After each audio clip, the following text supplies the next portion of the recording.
savez qu'il y a un programme sur le long terme. On a des très bonnes nouvelles de ce point de vue-là, puisque pour ce qui nous concerne, nous, rectorat, nos 4 chantiers de construction de nouveaux lycées avancent très bien.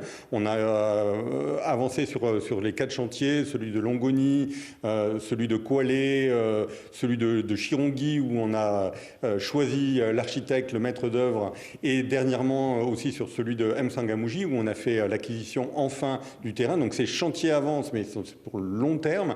Et sur le court terme, comme je l'ai dit, on accompagne les communes pour faire les travaux nécessaires pour que les écoles soient aux normes sanitaires.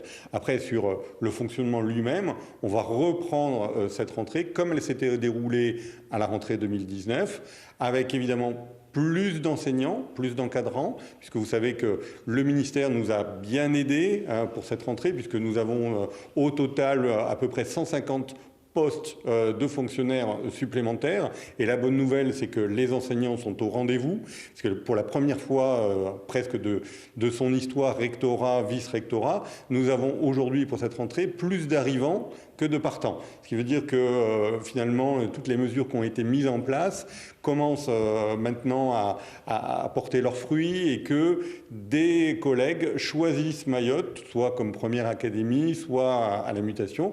Et aussi, nous avons maintenant la possibilité de former sur place au CUFR les professeurs des écoles, bientôt aussi des professeurs du second degré. Donc tout ça contribue à stabiliser du personnel titulaire